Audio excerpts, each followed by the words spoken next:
opportunities for adulthood, and that we talked about the fact that adulthood is different than childhood, and therefore the circumstances are different, and we ourselves are different, and therefore finding the opportunities can be different, and also teaching methods, because we're talking about effective teaching, and teaching methods can be different, should be different compared to when you're teaching children. Although human learning has some commonalities and we can't rule out that fact, but still we want to actually be consciously aware of the differences and try to gear toward how to adjust to the adult population when we teach. Okay, so having said that, let's start with a word of prayer. Heavenly Father, we thank you so much for being a good God, being a God who came down to become one of us, Lord God, to become like us, so that we can see who God is through God incarnate, and that you are eternally faithful, that whatever happens on this earth, you not only empathize, but that you are able to bring solution to all the problems that you are capable of, and you have a heart to protect us and guide us and lead us, Lord God, in the path of everlasting life. Father God, we ask you that you will continue to teach us, and Lord, help us understand how we can acquire this knowledge through this course and be able to utilize that to contribute to society as salt and light. Lord, we dedicate the time in your hands for your Holy Spirit. May you speak to us even through the scriptures and also through the session of learning about broadening provision for learning opportunities for adulthood. Father God, we thank you for grace and mercy and health and your unfailing love. In Christ's name we pray. Amen.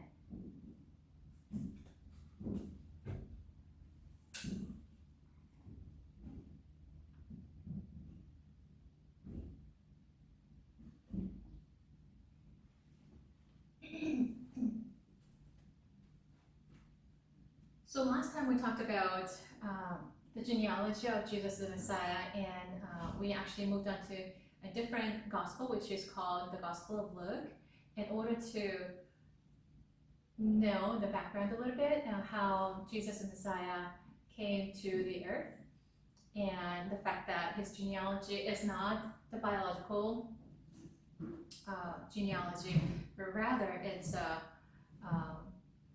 it has a spiritual connotation. It has a spiritual meaning.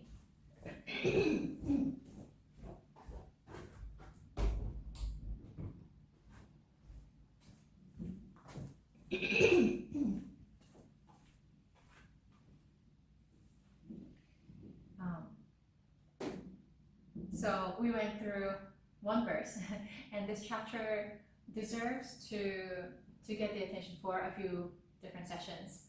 Because it's so dense, but afterwards we'll be able to move along faster.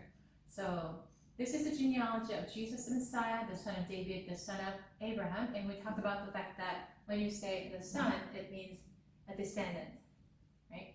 And the descendant of David, the descendant of Abraham. Abraham was the father of Isaac, Isaac the father of Jacob, Jacob the father of Judah and his brothers. So when the author actually mentions certain names or certain events, there's a reason that it's there. It has some significance. For example, when the author mentioned Abraham, out of all the ancestry, because before Abraham there were generations, but he did not talk about all of that, and then he just jumped in with Abraham. So the Gospel of Matthew is obviously emphasizing faith aspect. So when did faith begin? So instead of starting with Adam and Eve, it started with many generations later. It talks about Abraham first as the beginning, because it's the beginning of the journey of faith, the beginning of faith. It's not that other generations did not have faith. They did have faith, but Abraham's faith was recorded especially because, and Abraham takes up several pages versus like there are kings who ruled and there's only one sentence or two sentences about their entire life.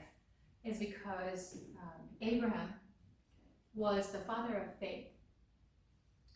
He's the one God picked to enter into covenant with. Can you imagine that great God, who is the creator of the universe and the human beings, decide to humble himself so that he can enter into covenant with his own creation?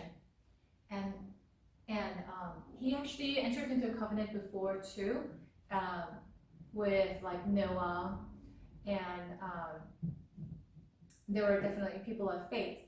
However, Abraham's covenant with God was kind of different in that it's specifically the beginning of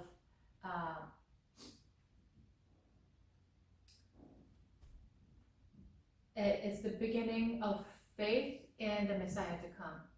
It's that's kind of a beginning of a turning point, sort of, when the picture was getting darker and darker. Now there's a great turnaround. By one person obeying God's call, God finally found a person to actually create his own people, gather his people. Everyone is God's children. Well, meant to be, but not everyone responds as God's children. Our parents can actually say, "Oh, you're my child. I gave birth to you on such and such day and such a location, and it was a joy to me." But if you say, for some reason, for whatever reason, I don't know you, and you're not my mom, you're not my dad.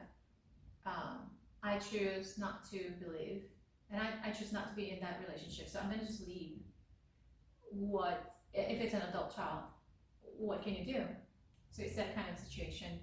Everyone is God, who should belong to God, but some of them actually deny. And God does not force people to be his children. So, but then when the world was going down and down and down, God finally found a person through which he could actually his dream could unfold. When I say God's dream, I'm talking about God's vision, God's plan could unfold.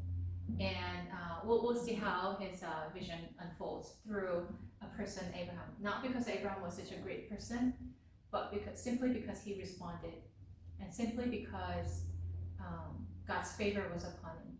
So it's both ways.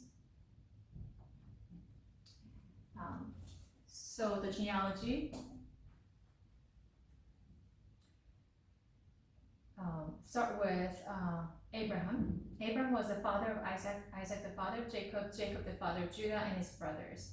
And it's interesting that Jacob had 12 sons, and out of all that, only Judah is mentioned. Because we're talking about the genealogy of the Messiah. Out of all 12 was picked one son, one tribe, through which God unfolds his plan. It's not that God favored Judah over others. If you actually do some research on each son, then there's a reason that Judah was picked. And once again, it's not because his was smarter or greater or more capable, but the choices that he makes. he did not have a good beginning, but later on his heart changed and God was able to use him. Now, let's talk about Abraham a little bit, because Abraham is an important figure, obviously.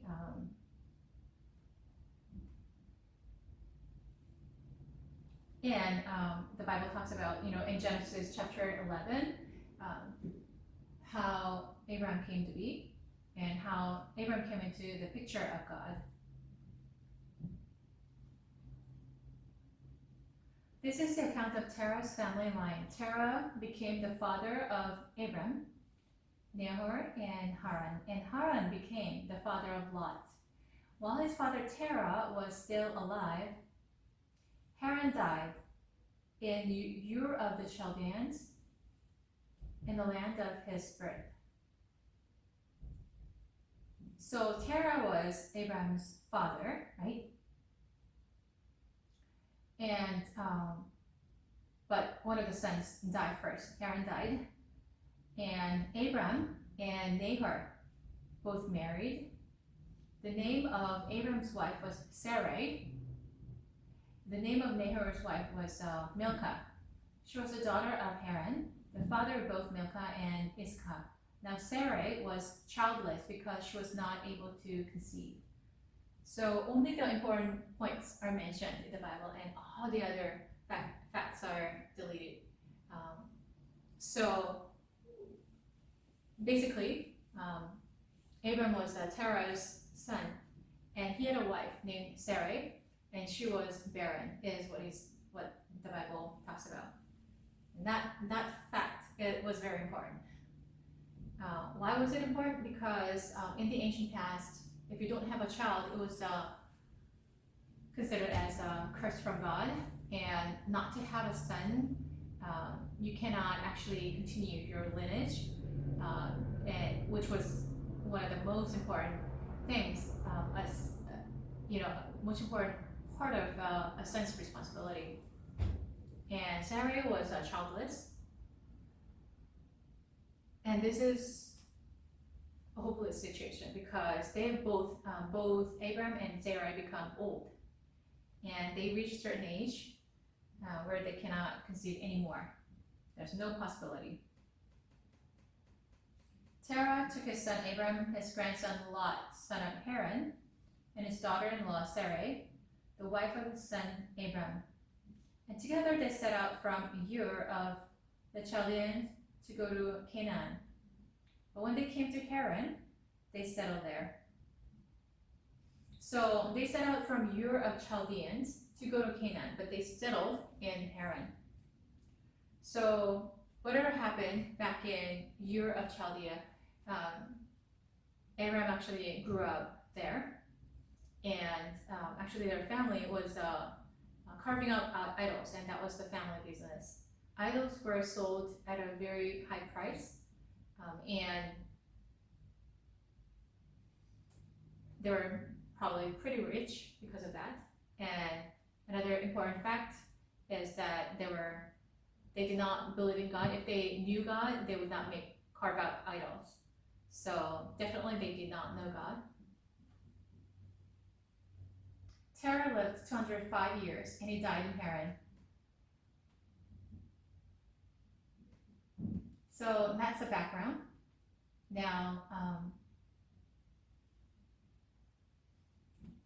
so the Bible fast forward, because when Abram got married to Sarah, I don't know exactly how old he was, but they were probably young enough to bear children. And now fast forward, this is like many decades later, and finally both Abram and Sarai become old. Not because of the problem of barrenness, but because they aged. Even if they had normal bodies, they would not be able to conceive anymore. The Lord had said to Abram, this is so blunt, like the Lord appears to Abram and he says something, and Abram obviously didn't know God. God says, go from your country, your people, and your father's household to the land I will show you. I will make you into a great nation, and I will bless you. This is really, really surprising. I will make you into a great nation. and I will bless you. So God is basically choosing. I choose you, Abraham, and I want to bless you. I want to make you into a great nation. Although you have no child at all, and you and Sarai are beyond certain age, and there's no possibility, humanly speaking, and of having a child, and I'm letting you know that I'll make you into a great nation. A nation has tons of people, and he's promising that. And he's not promising that, through Sarah's womb will come like thousands of people. That's impossible, right? Or, God is doing the impossible, but that's not what God means here. He means, I'm going to give you a child, right? And through that child will come many tribes, and they're going to turn into a nation. But still, that's surprising because, he didn't have faith. He did not know God yet. He was probably seeking God. Maybe sometimes he wondered about who God is, like carving out idols. Okay, so people will buy this at a very expensive price, and they would put it, on their walls, and they start like bowing down and putting incense in front of it, and they start like wish for what they want. So these are our gods. Like I made them. And also, I've actually tried talking. I'm just utilizing imagination. This is not in the Bible. I'm just trying to talk with this God. Like, are you really God? Can you communicate? Like, can you really fulfill my wishes? Now, one truth is that if you actually make something, it could be anything, and you put it up somewhere, and you start worshiping, then the spirits will be attracted to it. So not that item has power, but spirit will gather, and it might start doing something. And oftentimes, because it's not God, it's not the one true God, it's kind of going to give you like obligations and basically lead you astray. And in the end, it will be all meaningless, and you will be led to the path of destruction, as the sad truth. Now, I was probably wondering, okay, so is this God? I have to believe, like I just feel that there's something greater. So there's somebody who is greater than this. Maybe he was wondering. Maybe that's what God saw. But other than that, he had nothing that he could be proud of. And God says, I'm calling you, go. And I will bless you. I'll make you into a great nation. I will make your name great, and you will be a blessing.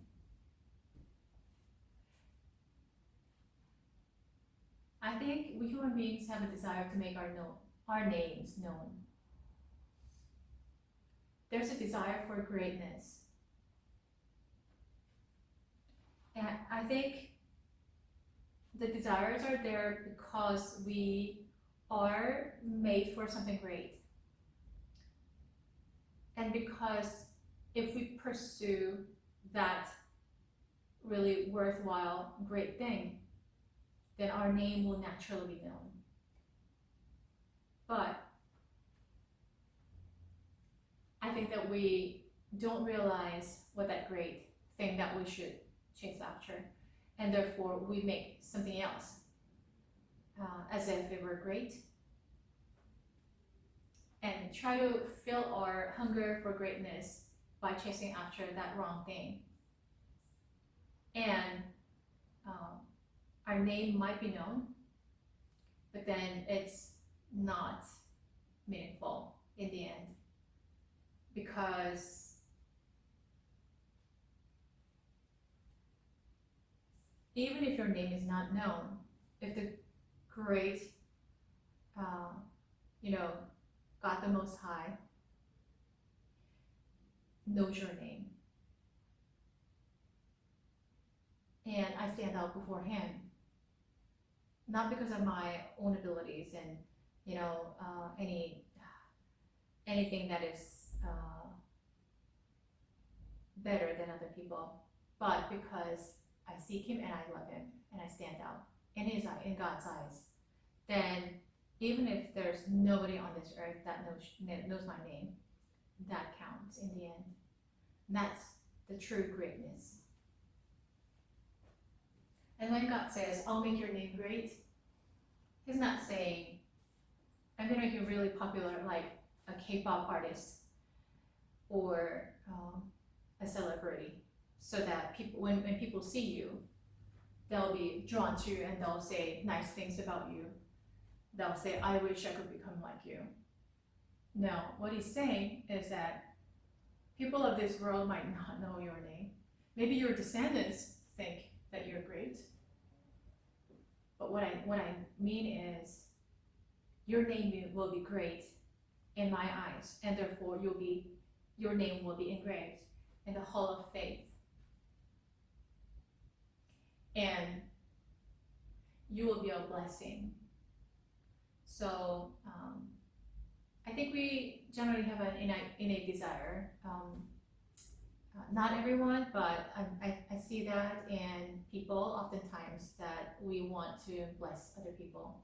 We want to be a presence that brings joy to other people. Because I am there, this person feels comforted. Because I'm there, that person feels encouraged. We want to see that. Because I'm there, things are going smoother. Because I'm there, it's being transformed. It's all good, right? These are all good things that we sometimes want to see happen. And what God is saying, I'll make you a blessing. You will be a blessing. So it's not what you do, but rather you are a blessing. So wherever you go, God is leading him, right? God is telling him specifically where to go, or wherever you are. Not because that land has a potential, not because the circumstances are good. No, you are a blessing. Where you go, my blessings will follow. And people will be able to see that. I will bless those who bless you, and whoever curses you, I will curse. This is covenant term. When two or more parties, say two parties, party A, party B, come into a covenant relationship, they pledge, they pledge allegiance. They say, I will protect you, I'll be loyal to you, I will come around to help you whenever you're in trouble, and you do the same for me. And what God is saying, although Abram is not able to do practically anything to make things better for God, God says, okay, this is like one way. I will bless those who bless you. I will curse those who curse you. I'll be on your side. I'll be your covenant partner. And all peoples on earth will be blessed through you. This is a very significant prophetic word from the Lord. When Abraham actually heard this voice, it was a divine encounter. And we talked about the encounter before. Last session we talked about the fact that Christianity starts with encounter. Then from encounter to believing, because it's so real. Then you get to see the truth. The truth becomes yours. The truth becomes truth when you have that encounter and when you believe. So your eyes are open at that moment. So it's not that, oh, I see this, so it's believable. Okay, the table is there, so I believe that there is a table. No, it's the opposite way. You know what? I believe that there is a table, and therefore I see it. So is there any time when you experience, like, you're looking for something? Say, okay, my room currently is pretty messy. I haven't found the time to clean it up. It was my project during the summer, and I never got my hands on it. So when your room is in disorder and you are looking for something, okay, so, well, in your natural state, like in your normal state, you're not seeing that. It's there, but you're not seeing that. But if you really search for it, you'll find it. It's like that. So the truth is there, but we may not be able to see that because we're not paying attention to it. We're not searching for it. There's a searcher called Lee Strobel, and by his 20 years of research, he was able to discover the truth. Now, the truth is like a gemstone. You have to really mine it. You have to go into a mine and start digging, and you'll find it. So it may not be discoverable. It's so precious, God hid it. But He wants it to be discovered to those who seek it. And then, when you believe, then all of a sudden, you see that it's there. Because there are times when we're not paying attention, or when let's say your roommate says, oh, you know what, I checked it, it's not there, trust me. Then all of a sudden, sometimes you're influenced by what other people say, right? So, it's not there, okay, let me go somewhere else and look for it. So, although it's there in your room, because somebody said it's not there, you're not seeing it anymore. Those things can happen. So the truth is kind of similar to that. Truth can be discovered if you believe that it's there. Truth is discovered when you have an encounter. So it's not seeing is believing, but rather believing is seeing.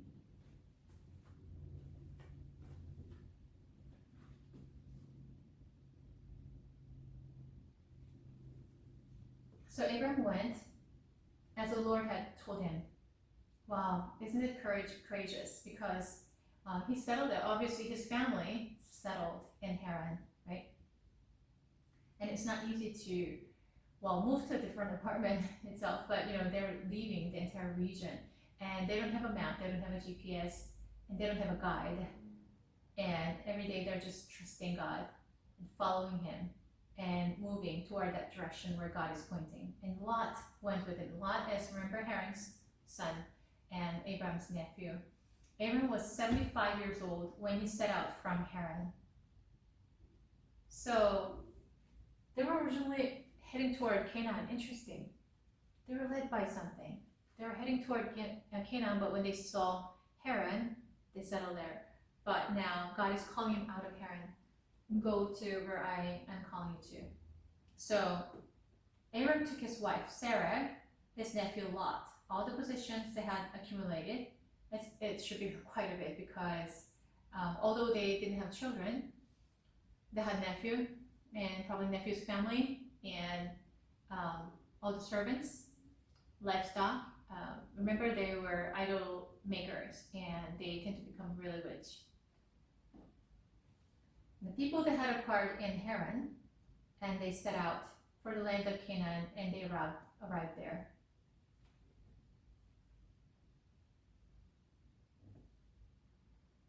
So Abraham was not better than other people. Well, he was a little wealthier, but that's not how God chooses people.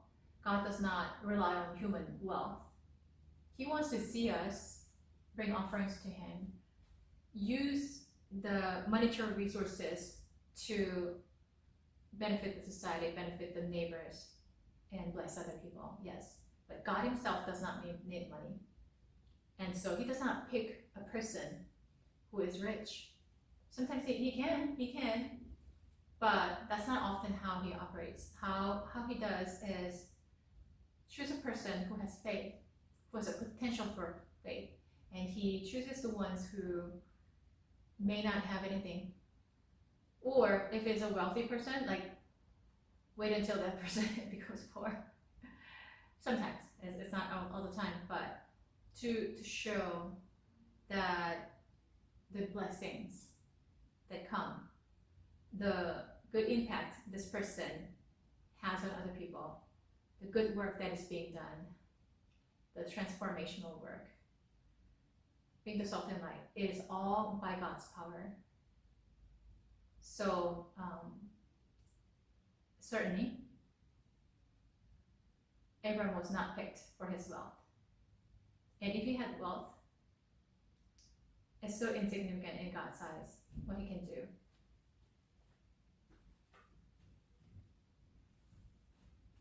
So Abram traveled through the land. So what did God see then? Well, God says, go, I'm God, and I want to bless you. I'm going to make you into a great nation. So the promises are so great. But there was something in Abram that understood that this was a divine voice that he was supposed to follow. So at the age of 75, when he is like, okay, long retired, and he probably had servants, like he didn't have to work anymore, and what? Now I have to gather all my belongings and gather my family. And Sarah is really old too, and we're barely managing, like physically, and take off and go to a land that you don't know. It could be very scary, but he said yes to God. That's faith. Why did he obey? Because he believed. Later on, you're going to see the word believed, and it was credited to him as righteousness. So when Abraham showed faith, that was so pleasing to the Lord. That's one thing that he wanted to see.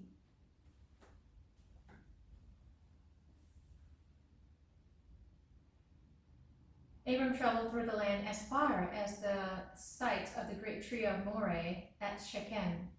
At that time, the Canaanites were in the land. So the land that God was pointing to, that's your land. Oh, so in order to become a good nation, a great nation, you better have some land. You better have some territory, right? But that land was already occupied. And Canaanites were known for their height and size and their skills for battles. There were, fearless warriors, and they knew how to fight, and they were there. And you're telling me to go in there, like in my old age? But Abram said yes. The Lord appeared to Abram and said, to your offspring I will give this land. He says to Abram that when that was an occupied land, he says, I'm going to give it to your child. So he built an altar there to the Lord who had appeared to him. So obviously Abram was a spiritual person. He was a worshiper. So immediately when he hears God's promise, he builds an altar and worships the Lord. And this is another reason he was picked. From my understanding, he's a God-honoring person. He has a heart to worship. It was misdirected to false gods before, because he came from an idol-worshiping background. However, when he found one true God, when he hears the word of God promised, then his response immediately is worship. From there he went on toward the hills east of Bethel and pitched his tent, with Bethel on the west and Ai on the east. There he built an altar to the Lord and called on the name of the Lord. So when the promise is given and he started worshiping, he started calling the name of Yahweh, the one who exists, the one who exists by himself, self-existing God.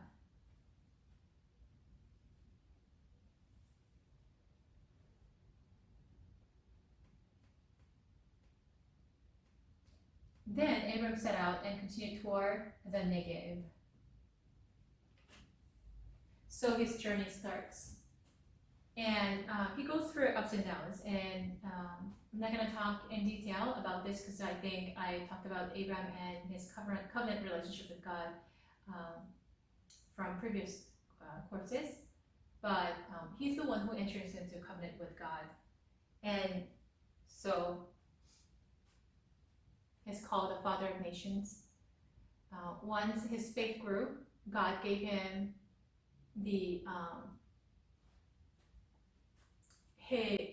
alphabet, Hebrew alphabet He, at the end of his name, Abraham. And also he gives that He to Sarah. She becomes Sarah, meaning the Spirit of God is with them. And after a long journey of faith, after going ups and downs and 2 steps forward, 1 step backward, backsliding, coming back up again, they receive a son by faith, Isaac. And so his name is mentioned there in the genealogy of Jesus the Messiah.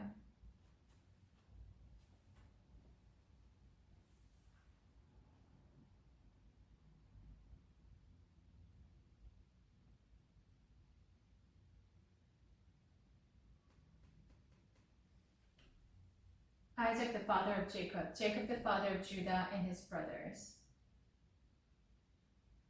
Now, I want to talk about Jacob a little bit because he becomes the father of 12 tribes. And Jacob was not necessarily, and once again, he's not a smarter, stronger, wealthier, more popular person that he was picked, but rather he had this strong desire to be that blessing, to be the origin of that greatness that had been promised to his grandfather, Abraham. He wanted that. But he was born as one of the twins. And Esau, his twin brother, actually was born just 1 minute before it did. And even in the mother's womb, he wanted that place because the first son inherits the promise. And Esau was supposed to be the channel of blessings for the nations. And even in the womb, Jacob wanted that. And so he grabbed onto Esau's heel. Heel grabber means deceiver. According to Hebraic cultural understanding, heel grabber means deceiver, and he was born as a deceiver. Well, when I say he was born as a deceiver, that could be an unfair statement, but even from the get-go, like he wanted that sonship, like the first son's right. And after he was born, can you imagine? Just because you were born 1 minute later, you're called a second son, and the first son inherits, double portion.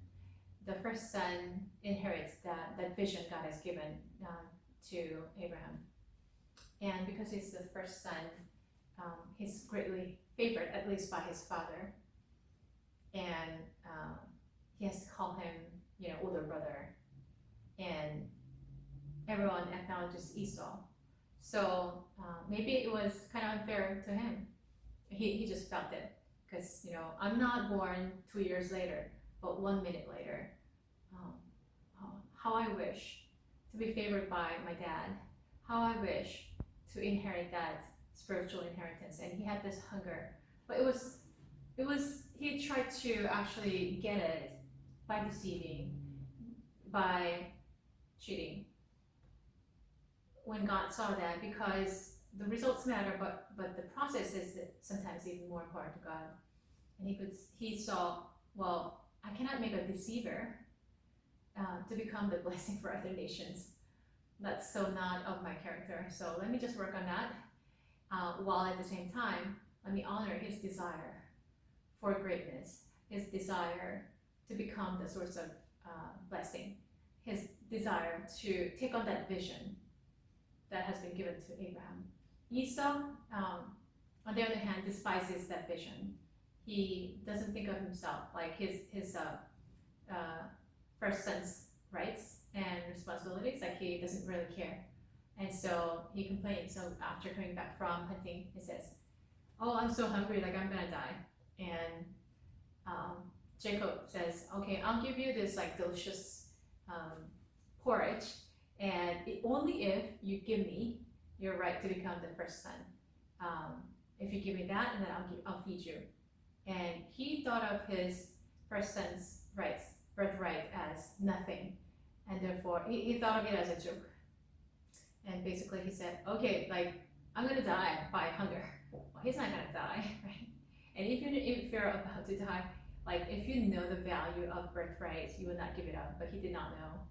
He despised it. So he said, okay, go ahead and take it. You're the first son now. Give me that porridge. I'm gonna just fill my belly. That's what happened. So right in that moment, it was such a symbolic transaction that Jacob could not give up on the blessing. He could not give up on that vision, versus Esau despised it. So when God saw that, okay, then you know what? I'm gonna remove that birthright and actually give it to Jacob. Interestingly, when Esau and Jacob were born, there was a prophecy, or actually before they were born, I think they were in the mother's womb. Let me double check on that. There was a prophetic word. The second son is going to be great. So God's promise is already there, but Jacob actually tried to earn that. It's not even earning.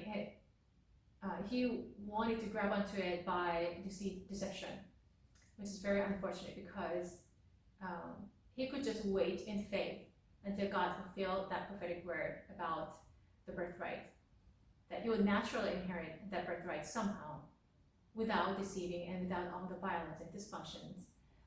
But when I say violence, it's from the side of Esau, because he tried to kill him. So then what God had to do is, well, you have to wait in faith. You got to believe what I said. But you're trying to you can't remain patient, and so you don't trust me, and therefore you want to actually grab onto it. You actually want to get and take over by your own power. I can't work with you in your own state. So I'm going to honor your desire, but you know what? I got to work in you. So that's what happened.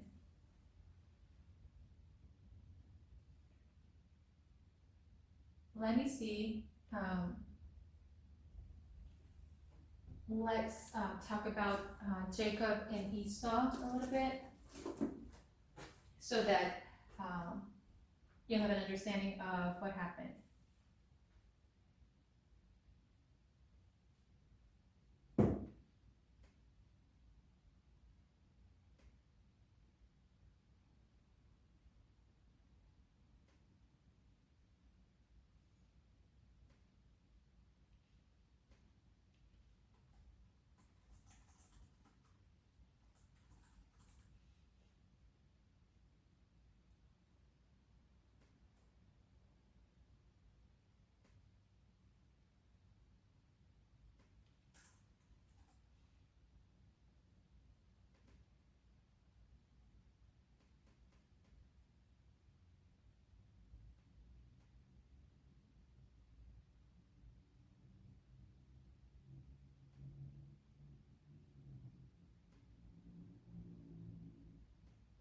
So Genesis chapter 25 talks about Jacob and Esau. So once again, Abraham is the great grandfather. He had a son named Isaac and Ishmael, but Isaac is the promised son. And through Isaac came Jacob and Esau. This is the account of the family line of Abraham's son, Isaac.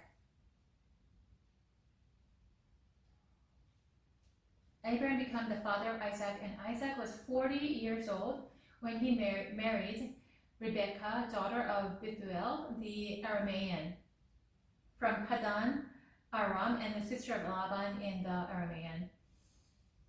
Isaac prayed to the Lord on behalf of his wife because she was childless.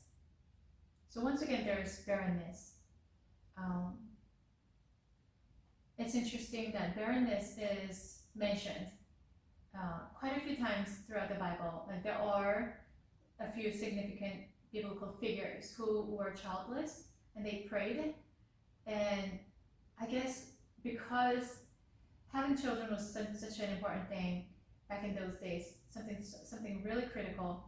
So they would pray as hard as they could, and they would really hold on to God at that time.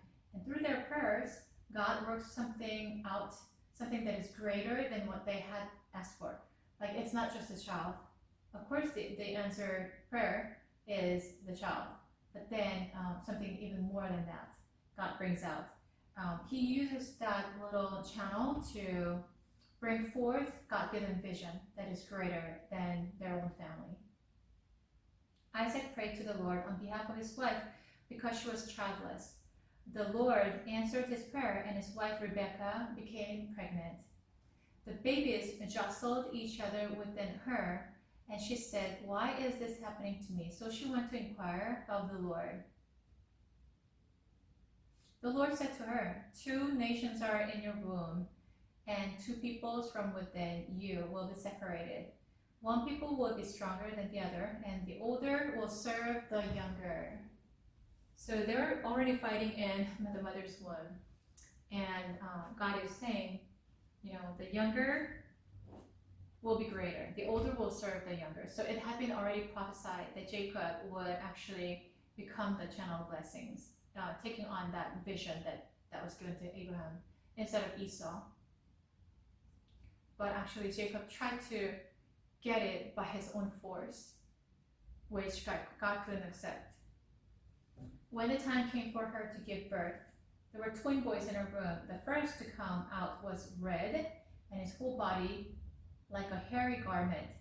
So they named him Esau. That's the first son. After this, his brother came out with his hand grasping Esau's heel. So he was Esau's heel, and so he was named Jacob.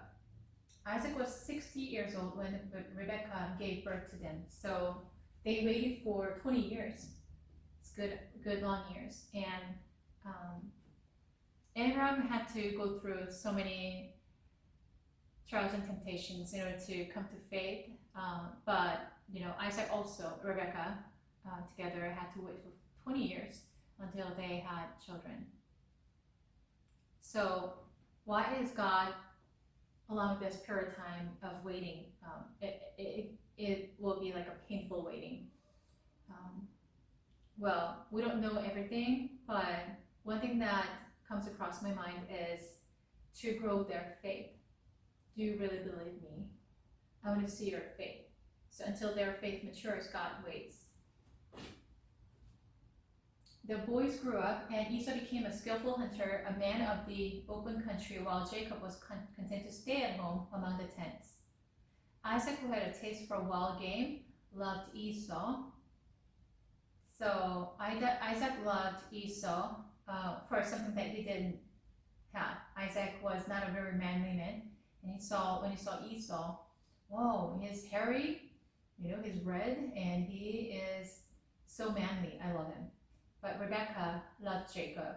Rebekah is the one who actually, later you get to see the story unfold, tells Jacob, go and deceive your father. I'll help you deceive him so that you are blessed with the birthright, you're going to take the blessings that the first son is supposed to receive. So Rebekah is, she is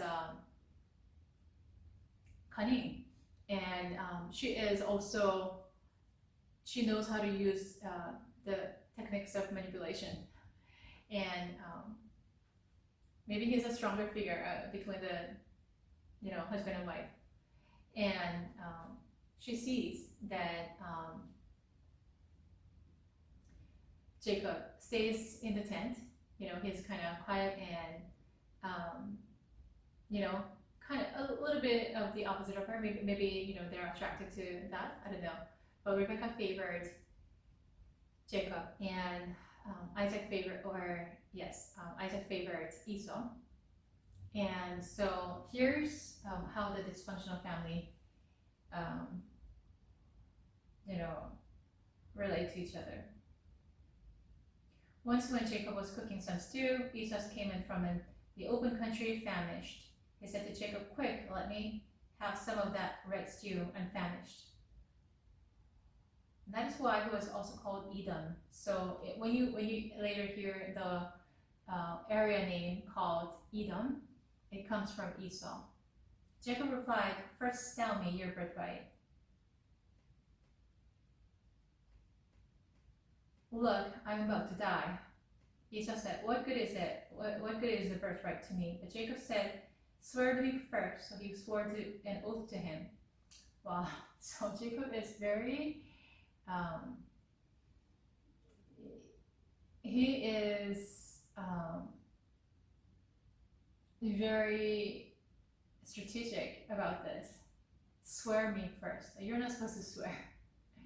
And swear to me first. So Esau thinks of his birthright as nothing, and he swore an oath to him, selling his birthright to Jacob. Then Jacob gave Esau some bread and some lentil stew. He ate and drank, and then got up and left. So Esau despised his birthright. God saw that.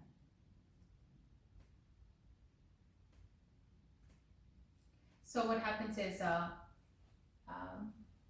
Jacob ended up receiving the blessings from Isaac, his father, who became so he couldn't see anymore, he couldn't hear very well, and Rebecca actually helped by putting some animal skin on Jacob's arms, and basically he deceived his father to receive that blessing. And Esau finds out later, and he gnashes his teeth and he tries to kill Jacob, and Rebecca helps Jacob run away. And when Jacob runs away for his life, he has to go through such a trial. For 20-something years he suffers, and he pays the price for deception. He gets deceived by Laban multiple times, and he probably was able to kind of reflect on himself. Oh, deception is so unpleasing to the Lord, and I gotta get rid of it. And he probably had a time of deep reflection time, through which he became transformed.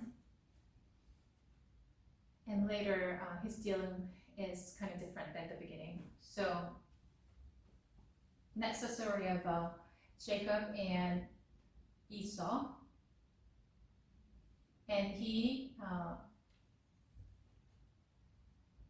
Jacob actually gets 2 wives, and it's never good to get 2 wives or 2 husbands, because that's not God's will. But Jacob had 2 wives, and they quarrel with each other. They have rivalry, and they give birth to sons. Now, interestingly, Rachel and his sister Leah. Leah is not pretty. Rachel is extremely pretty. Rachel is childless. Leah gives birth after birth. Isn't it interesting? And actually, Jacob did not want Leah, but Laban actually pushed her in. So he ended up just having 2 wives. And there's not only rivalry between the wives, but they give birth to children, and the children also have rivalry. Interestingly, Judah, the son that God picks as a channel of blessing, meaning the Messiah to come through that lineage, came from Leah, the unfavored wife. So, interestingly, God does not think the way that we think, because probably what Jacob had in mind was bless Rachel's sons more, like Joseph and Benjamin, and make them actually great, make them inherit. That's part of the reason he actually blessed Joseph, second to last son, and by giving him a colorful robe, meaning he's gonna inherit my inheritance. He's gonna take on this great vision God has given my grandfather. However, God did not pick Joseph to be the forefather or ancestor of Jesus, but rather he picked Judah, who was Leah's son. So I think there's irony.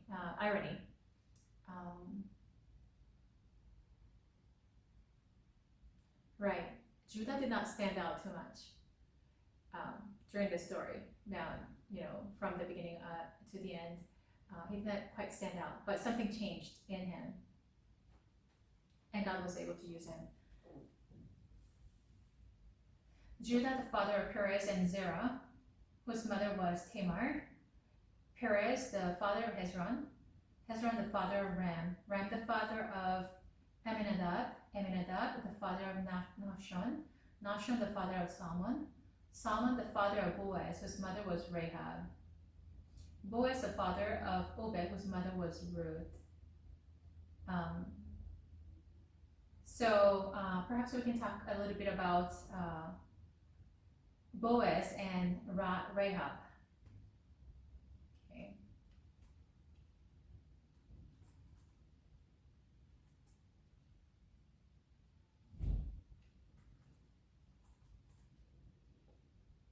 It comes out in Joshua chapter 2.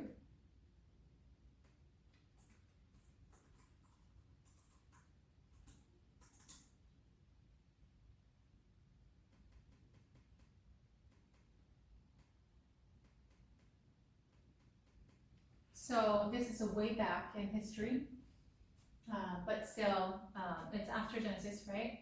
And it comes out in the book of Joshua. Joshua was one of the faithful leaders. He faithful meaning faithful to God. Moses, the great leader that was, well, he did not start great, but he became the great leader by God's hands. And Moses was supposed to take the Israelites out of Egypt, the land of slavery, and he took them out, and they were supposed to enter into the land of Canaan. So between Abraham and Joshua, something happened. They were not living in Canaan anymore. They went into Egypt, right? And in Egypt, they did slavery for 400 years. Can you imagine? Many generations were born while they were in slavery, and all they knew was slavery. It was their own rebellion against God that brought in this kind of circumstances. Now, Moses let them out, and they were supposed to enter into the promised land, which is Canaan. And Moses actually sent out like 12 spies to check on the land. Now, among the 12 spies, there were only 2 young men who brought in the report, and their report actually reflected faith in God. Because God promised, okay, so land of Canaan, I'm going to give it to you, like he promised, and it was surely supposed to happen. But the thing is, it was already occupied by Canaanites who were like they're called Anak, and they're giants and they're warriors, fierce warriors. And therefore, entering into that land means you have to fight against them. And just by looking at them, you become you feel small. So the 10 out of the 12 spies actually said, well, the land is flowing with milk and honey, yes, but there are giants living in that land. And, we looked like grasshoppers before that. Grasshoppers, they jump around and you can just easily grab them. Like some kids actually step on it, right? And they're like nothing. They're like insects. We look like that. So their words actually reflected low self-esteem and no faith. Versus these two young men called Joshua and Caleb, they said, yes, it's filled with enemies and they're giants, but God promised that we would enter into that land. So let's go strike them down because we will be able to conquer the land. So their words reflected their faith, and God actually allowed these 2 to enter into the promised land, and other people who did not have the faith in their hearts, often reflected in their words, were not able to enter, and they died in the wilderness. And Moses became old, and he actually, so he had, I guess, apprentices, right? The next generation leaders, and Joshua was one of them. He picked Joshua. Now I'm about to leave this earth, but take on this job and take the Israelites and enter into the land, the promised land, because I wasn't able to finish my mission. You finish it. And by the way, you're not entering into that land by force. because obviously, these are relatively untrained people versus the Anaks were trained giants, and so what you're gonna do is always meditate on the Word of God day and night, and live according to the Word of God. Keep the laws in your own life. Then He's gonna give you the victories. So remember this. I say that again. Remember this, and always teach your people the Word of God. And Joshua said, yes, sir. And Joshua also sent spies.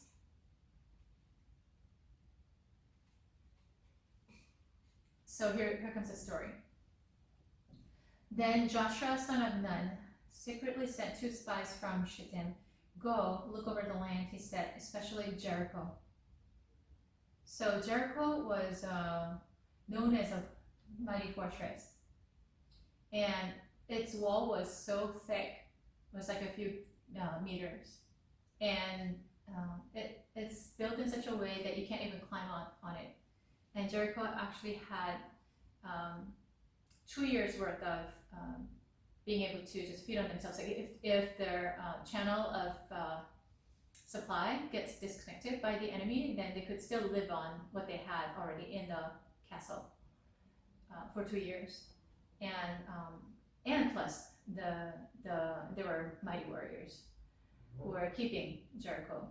Now, if they had to go and conquer Jericho, otherwise they would not be able to make any further through the journey. They could not enter into the Canaanite land of Canaan and live there if you don't pass Jericho. So that's why he's saying, go check out Jericho.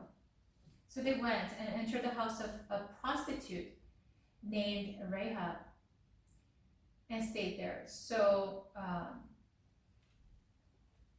that was probably the safest place they could find. And that's why these spies, actually out of all places, went into the prostitute's house. Even today, prostitutes are not looked at with favor because of the ethical issues, right?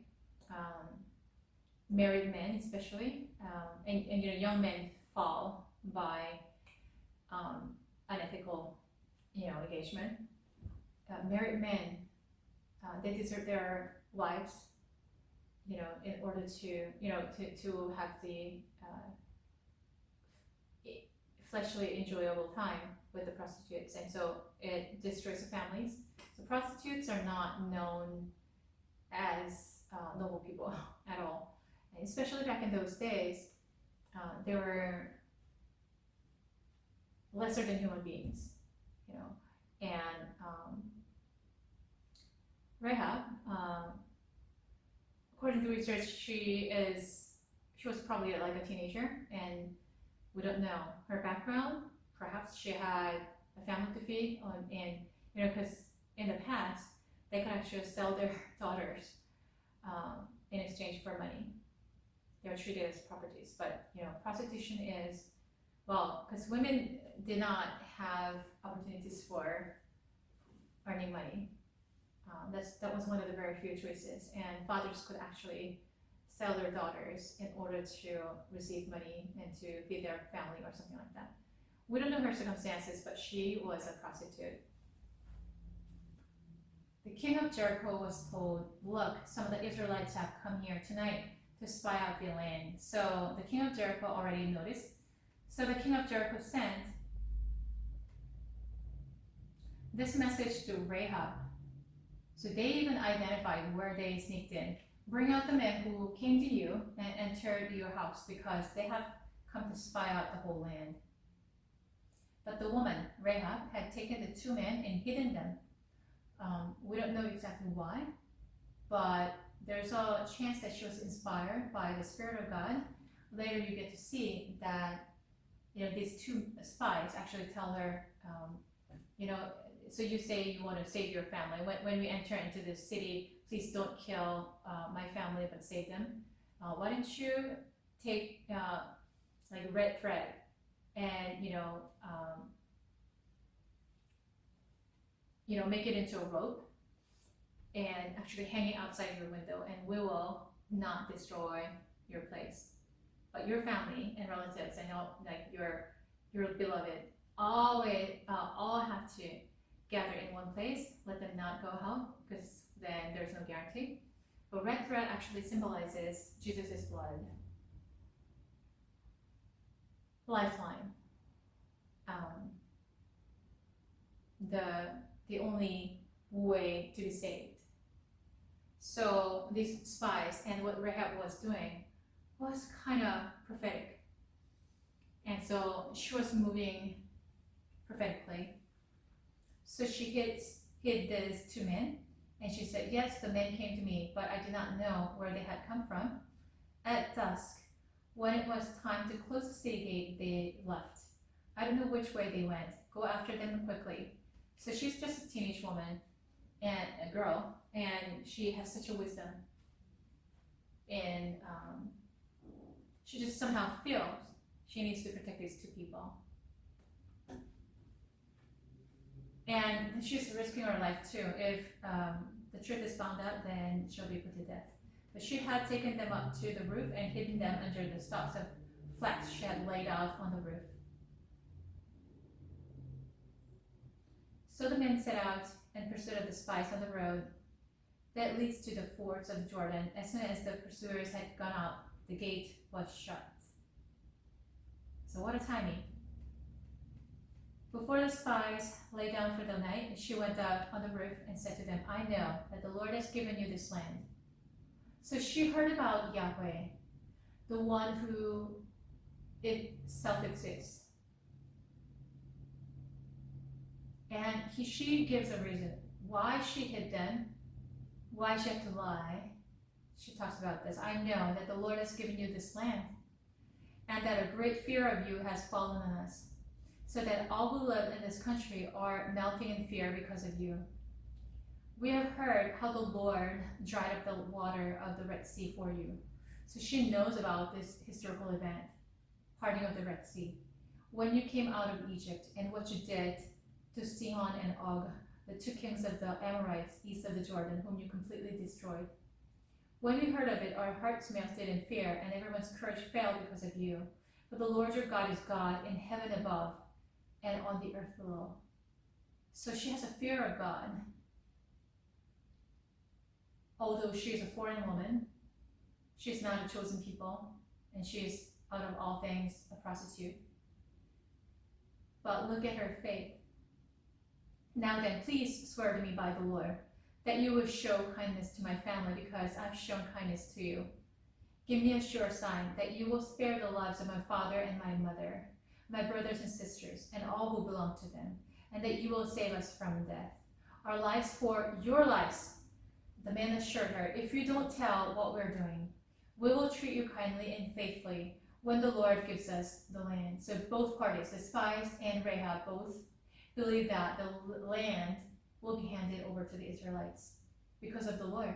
So she let them down by a rope through the window, for the house she lived in was part of the city wall. She said to them, go to the hills so that the pursuers will not find you. Hide yourself there 3 days until they return, and then go on your way. She has such a wisdom. Probably came from God. Now the man said to her, this oath you made us swear will not be binding us, unless when we enter the land you have tied this scarlet cord, the red thread, in the window through which you let us down, and unless you have brought your father and mother, your brothers, and all your family into your house.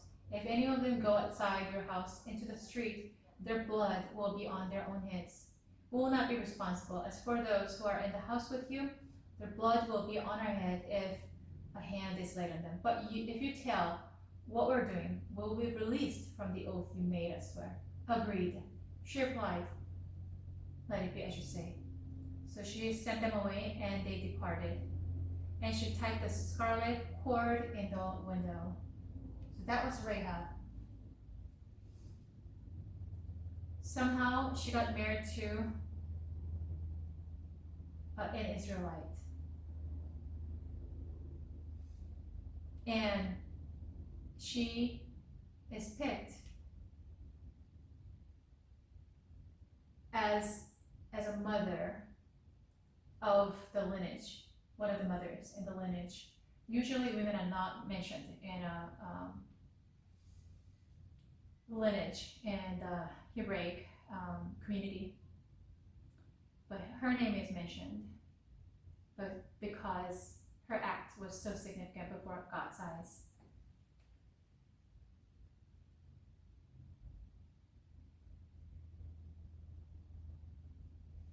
So Salmon, the father of Boaz, whose mother was Rahab. So Rahab apparently got married to an Israelite called Salmon, and they gave birth to a son called Boaz. Boaz means a significant one, a powerful one, the one who's solid. Interestingly, Rahab was a prostitute. She was not a solid person. She was not a powerful person.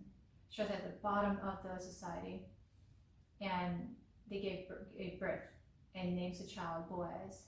Yes, you're going to be solid and powerful because of the Lord. Boaz, the father of Obed, whose mother was Ruth. So Boaz, having a mother who is had a deep faith, and he apparently was raised in faith and the Word of God. And so Boaz is a man of character, and he's also a type of Christ.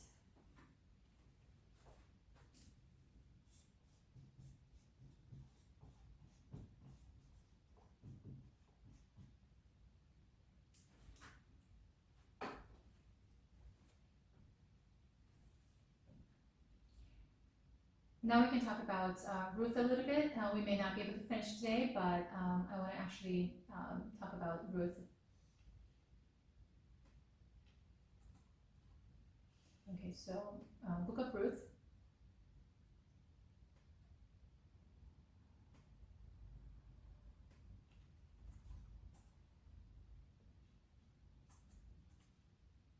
If you just read through this, then you'll be able to understand the gist of the content. So without my explanation, let's read it together.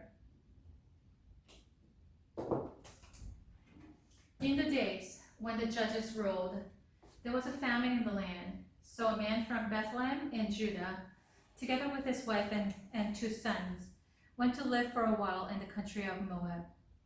The man's name was Elimelech, his wife's name was Naomi, and the names of his 2 sons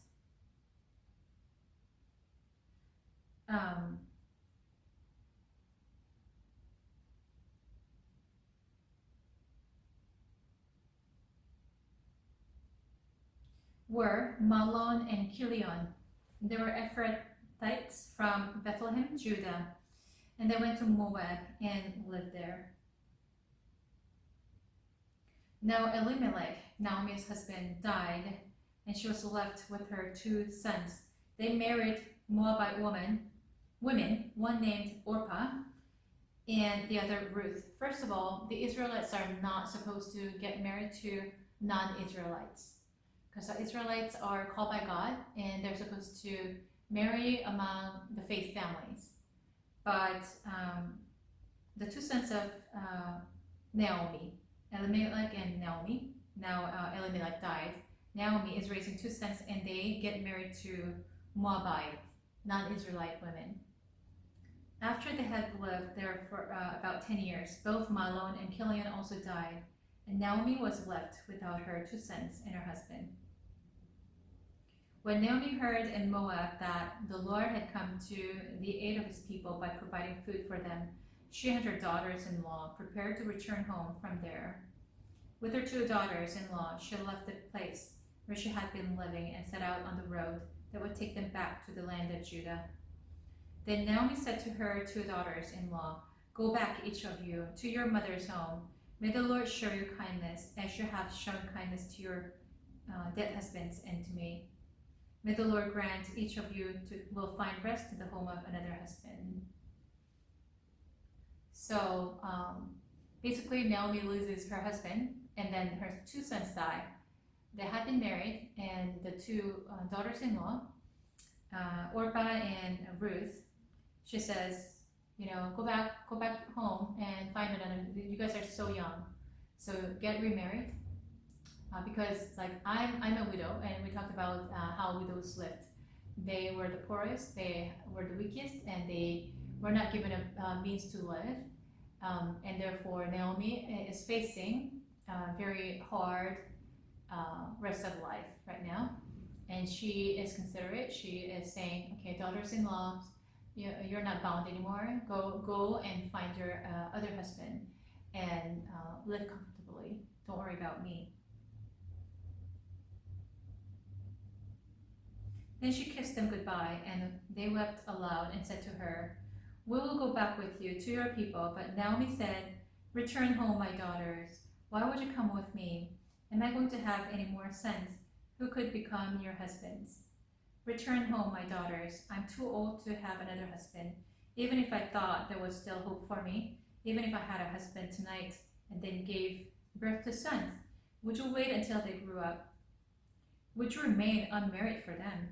No, my daughters, it is more bitter for me than you, because the Lord's hand has turned against me. So Naomi feels that it was the Lord's hand that struck down her own husband and her two sons. Yeah, what a tragedy. This is unimaginable, right? And it looks like curse is taking place. At this, they wept aloud again. Then Orpah kissed her mother-in-law goodbye, but Ruth clung to her. Look, said Naomi, your sister-in-law is going back to her people and her gods. Go back with her. But Ruth replied, don't urge me to leave you or to turn back from you. Where you go, I will go, and where you stay, I will stay. Your people will be my people, and your God, my God. Both Orpah and Ruth saw that their mother-in-law was a Yahweh worshiper.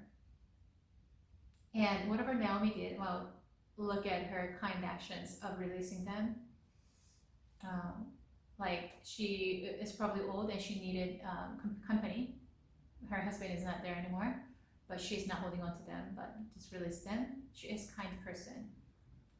But another thing that we notice about Naomi is, just like her husband's name was Elimelech, God is my king, she was a God-fearer. They, for some reason, ended up in the wrong path, went down to the wrong place, and allowed their sons to marry Moabites. However, she was a woman of faith, and out of two daughters-in-law, Ruth actually saw and was impacted heavily by the faith of her mother-in-law. And so what she says reflects that where you go, I will go. She's not just loyal to people. Where you stay, I will stay. Your people will be my people. Well, this is something else. Your people will be my people. And I assume that they had a very good relationship as mother and daughter-in-laws. Otherwise, they would not say this, right? So Naomi was a godly woman, obviously, in her daily life. And she says, your God, my God. There was something about the God her mother-in-law worshipped that Ruth was attracted to. And that's part of the reason, one important reason she stayed with Naomi. Where you die, I will die. This is significant. Wow. Even after you die, I will not leave. For some reason, I think I need to just stick to this place. Stick to your God. And there I will be buried. May the Lord deal with me, be it ever so severely, even if even death separates you and me. This is, she is such a loyal person. Like you can't find this kind of person easily in your life. When Naomi realized that Ruth was determined to go with her, she stopped urging her. So the two women went on until they came to Bethlehem. When they arrived in Bethlehem, the whole town was stirred because of them. So they went back to Bethlehem, the land of Judah, because they failed and they became desperate, hopeless, and Moab. And the women exclaimed, "Can this be Naomi?" "Don't call me Naomi," she told them. "Call me Mara, because the Almighty has made my life very bitter. I went away full," so they were in pretty good shape when they departed. "But the Lord has brought me back empty. Why call me Naomi? The Lord has afflicted me, and Almighty brought misfortune upon me." So Naomi returned from Moab, accompanied by Ruth the Moabite, her daughter-in-law, arriving in Bethlehem as the barley harvest was beginning. It's very interesting that they came back to the Messiah's birthplace to be. So I believe that Naomi means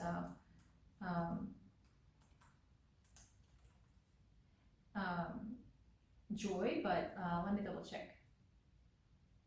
Naomi means pleasant one, above all, beauty.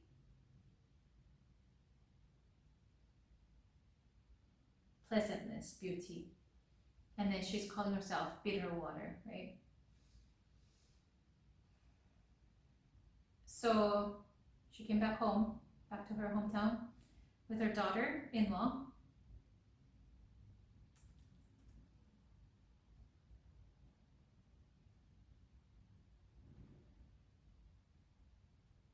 Ruth meets Boaz in the grain field. Now Naomi had a relative on her husband's side, a man of standing from the clan of Elimelech, whose name was Boaz.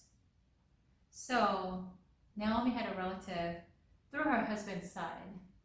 And here comes Boaz. Boaz, once again, was a son of Ruth and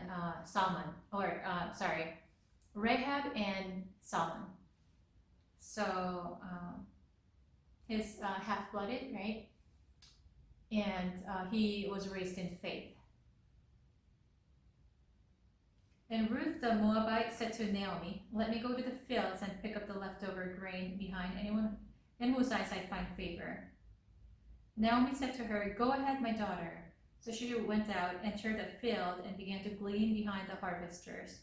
As it turned out, she was working in a field belonging to Boaz, who was from the clan of Elimelech. Just then Boaz arrived from Bethlehem and greeted the harvesters. "The Lord be with you." "The Lord bless you," they answered. So just then Boaz arrived. So you see the word "just" many times throughout this book. Why? It seems like somebody is coordinating all this behind the scene.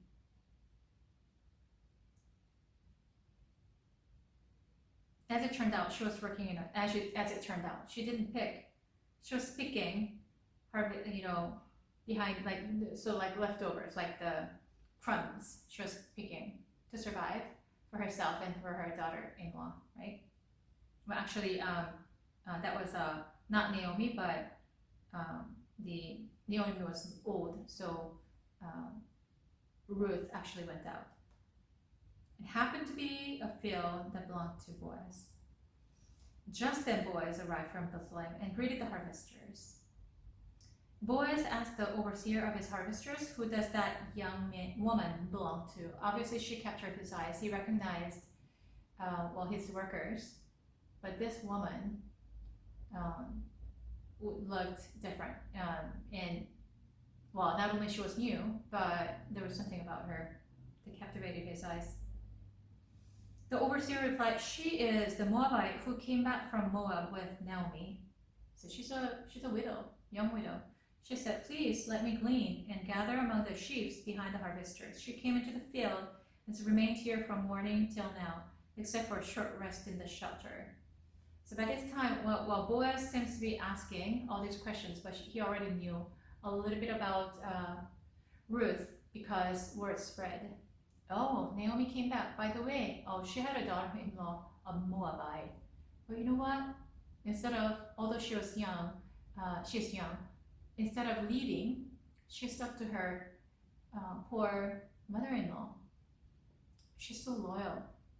And she came out and working so diligently for her mother-in-law's sake. Wow, so good word spread, and Boaz probably is aware already. So Boaz said to Ruth, "My daughter, listen to me. Don't go and glean in another field, and don't go away from here. Stay here with the women who work for me. Watch the field where the men are harvesting and follow along after the women. I've told the men not to lay a hand on you, so I'm going to protect you. Because, when you're in the field and, well, you're gleaning, you're with the harvesters, like, who could be like young men, and they may do something to you, and I'm going to let them know that they should lay a hand on you, because I'm watching, and don't go to other fields, like, just stay here and take as much as you want. She already earned favor. Watch the field. I have told them, okay, and go get a drink from the water jars the men have filled, whenever you're thirsty. So he's carrying. At this, she bowed down with her face to the ground. She asked him, why have I found such a favor in your eyes that you notice me, a foreigner? She's well aware of who she is originally. Boaz replied, I've been told all about what you have done for your mother-in-law since the death of your husband, how you left your father and mother and your homeland and came to live with the people you did not know before. She could have gone back home, but she did not do that. May the Lord repay you for what you have done.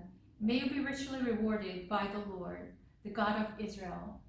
Because part of what he heard is she followed Naomi for faith in God of Israel, under whose wings you have come to take refuge.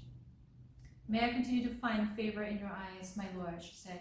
You have put me at ease by speaking kindly to your servant, though I do not have the standing of one of your servants. At mealtime, Boaz said to her, come over here, have some bread, and dip it in the wine vinegar. Wow, he's inviting this foreign woman, widow, to come and sit with him. When she sat down with the harvesters, he offered her some roasted grain. She ate all she wanted and had some left over.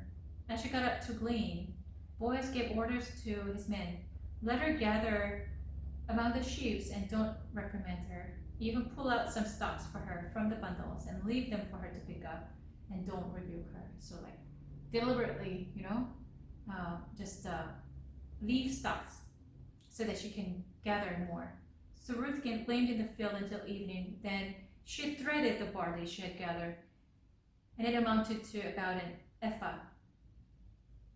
So an ephah is about 30 pounds.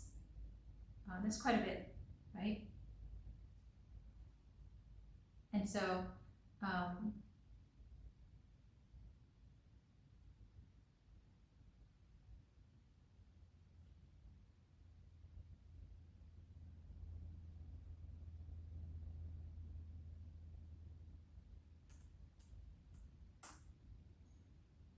So Boaz is now, he has a desire to take care of Ruth and Naomi by feeding them, by giving them enough. But it's divinely coordinated that as she was working, Boaz just came in and got to see her, and all these things are happening.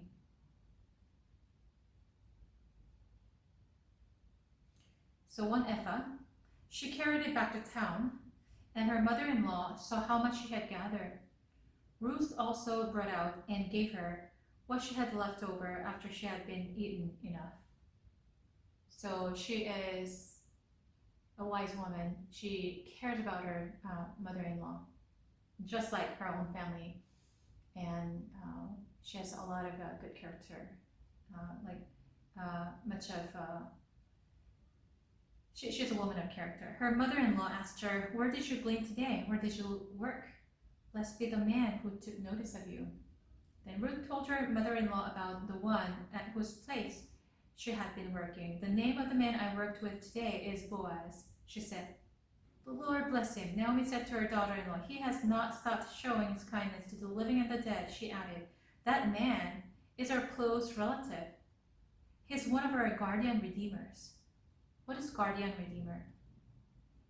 So guardian redeemer is a legal term for one who has obligation to redeem a relative in serious difficulty. So because they are in such poverty, they have no means to live. They can't generate wealth. So then there was a system called legal, kinsman redeemer, meaning one of the relatives who is willing, it goes down, like it starts from the closest relative and goes down. If they say no, then it goes to the next person. And whoever is willing to take on this family, they're supposed to marry this family, marry the woman, and redeem. So save. So basically, adopt them into the family by marriage, and start providing for them. That's what kinsman redeemer is, guardian redeemer. Then Ruth the Moabite said, he even said to me, stay with my workers until they finish harvesting all my grain. Naomi said to Ruth, her daughter-in-law, it will be good for you, my daughter, to go with the women who work for him, because in someone else's field you might be harmed. So yes, a foreign woman and a young person is vulnerable in a vulnerable position, and so she needed protection, which Boaz provided. So Ruth stayed close to the women of Boaz to glean until the barley and wheat harvest were finished, and she lived with her mother-in-law. We want to continue the story next time, but Boaz is a type of Christ one more time, as a redeemer, someone who saves another person's life, provides and protects, comes to rescue. And there's a reason that the story of Ruth, although women were treated, especially foreign women, were treated lesser than human beings at that time, her name became, like her story became one of the books that are influenced by the people who are surrounding them, right? Then how are we going to actually promote learning, and especially promote equitable learning, right? The statistical analysis may lead to a conclusion that adult education is primarily in the hands of a ruling elite who's interested in self-preservation and self-perpetuation. Yet the government and churches are supportive of equitable learning, and we're going to talk a little more in depth about that later. So ways to promote equitable learning. So what is equitable learning, right? According to the Aspen Education and Society Program and the Council of Chief State School Offices, and this is a study done back in 2017.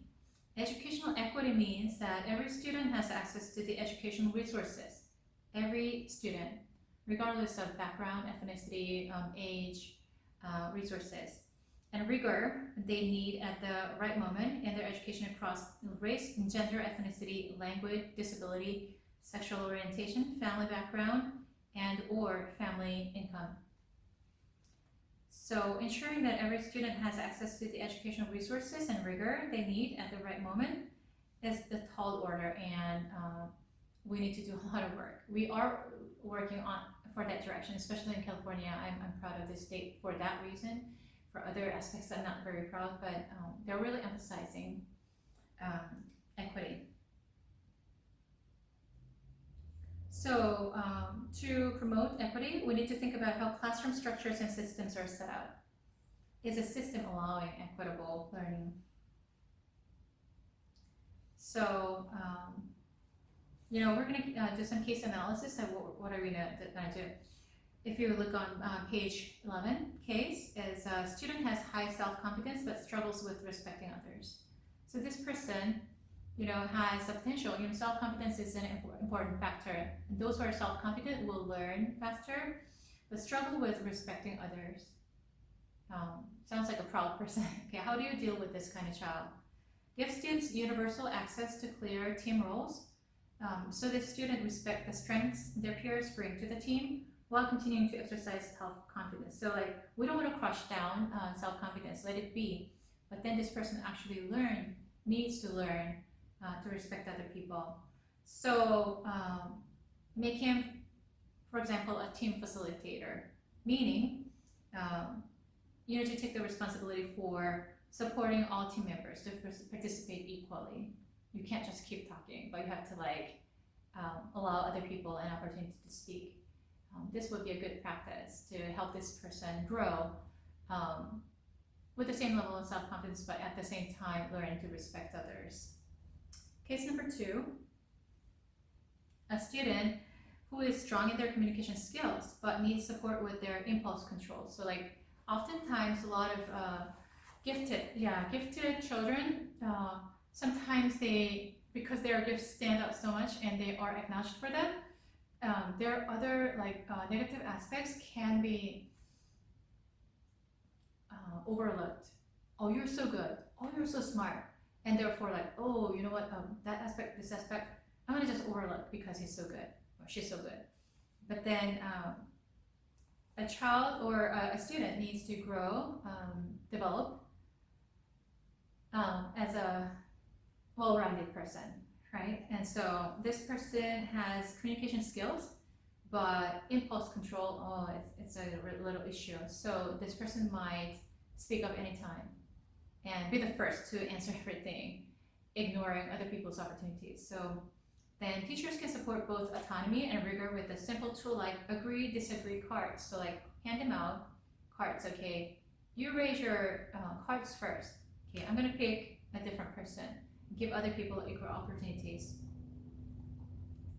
which allow each student in a team to express their opinions simultaneously and then take turns speaking. Okay, oh, disagree, 5, okay, oh, agree, 7, okay, so now then let me, okay, pick team over here. Okay, what do you think? Why are you disagreeing? Why are you agreeing? And give them opportunities for expressing their opinions. Students are more likely to participate appropriately in academic conversations with their peers without frustration and conflict. I've used a ball before for the same reason, but I think utilizing cards can be also useful. There was one very, very smart student, and he's brilliant. He's faster than other kids, very clear. And so like there was a time when actually had a quiz, and the winning team it was divided by two teams. They were supposed to give out the answers, and they need to raise their hands and give answers. And even the raising hands, this kid was faster and was giving out all the answers. And one other student actually said, "Oh, can we just say his name is Jim? Oh, can we just do it a few times without Jim because it's domineering." And so what I had to do is utilize a ball and actually throw it somewhere, and whoever catches it or gets hit by it, because the ball is really soft, like it doesn't even hurt. So then that person actually gets an opportunity to speak up. That worked pretty well, and so it's the same strategy. When you see one or two people who are domineering and taking away all the opportunities, for the sake of the growth of the entire group, you want to utilize some wise technique.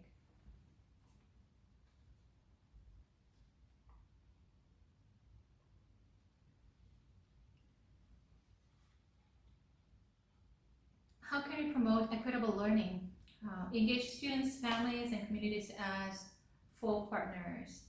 So it takes since it's a tall order to promote equitable learning. We need to communicate with all the stakeholders and communities as full partners. While there's no real order to these recommendations, engaging students, families, and communities as partners in schooling and decision making is foundational because they know their context best. Their experiences should lead conversations on what changes and improvements are needed to best support student well-being. Students, families, and communities should contribute to decisions in a wide range of issues, including how each of these policies and discussed below are developed and implemented. This can be done in town hall meetings where school board members, school district leaders, educators, and staff come together with students and families to discuss policy and practice decisions. So like gather people from different perspectives and listen, and especially the students themselves. They will know the best. Diversify the educator workforce because especially in California, I think, United States is pretty diverse already, but still there are regional differences. West tends to be a little more diverse, and what you need to do is get the educators who are, from diverse backgrounds, so that when the teacher team actually gets together, they'll be reflective of certain ethnic backgrounds and the needs, specific needs.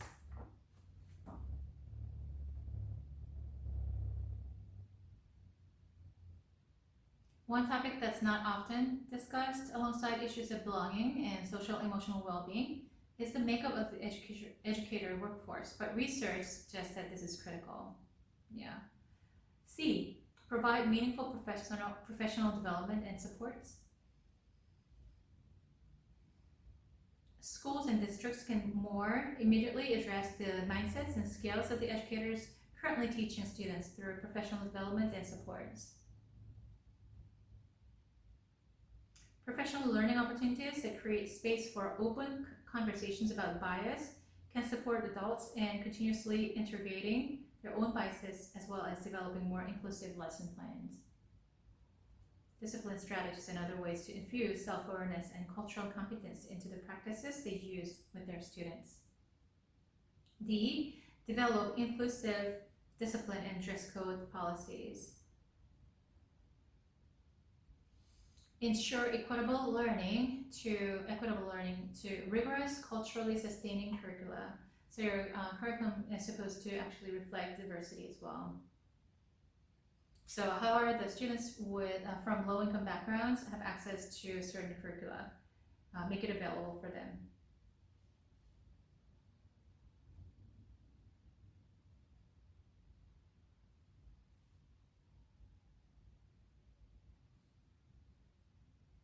Lessons should surely provide opportunities for students to see themselves reflected in the material. So even the pictures or their cultural aspects, reflected in the curriculum, and they're like, oh, this is for me, and they learn better. Provide access to integrated services and supports. While what happens in schools is critical, students' circumstances outside school are often the leading factors in their well-being and success. And this is why schools must do what they can to holistically support students through the integration of supports and resources. Yeah, so then after schools, there are also like therapists or community organizations or community centers that actually provide opportunities for kids outside school. And home-based programs, they are helpful as well. How to help adolescents to become learners. The research on 5 categories of non-cognitive factors that are related to academic performance revealed academic behaviors, perseverance, academic mindsets, learning strategies, and social skills. So all these come together to support learning. It examines whether there's a substantial evidence that non-cognitive factors matter for the student's long-term success. Yeah, so it seems like there is an influence.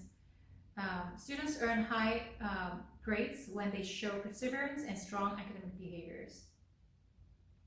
Yeah, those who attend class, work hard, complete assignments, and fully apply themselves earn the best grades. Yeah, there's little evidence that students' innate perseverance is malleable, but students are much more likely to demonstrate perseverance and strong academic behaviors when they have positive academic mindsets. So it's like cognitive behavior. So thoughts happen and then it influences your behavior. Poor academic behaviors and a lack of perseverance may often be misdiagnosed as a lack of motivation or interest rather than lack of effective learning strategies or a problem with students' mindset. Research shows that the classroom environments and instructional strategies can intentionally build strong academic mindsets.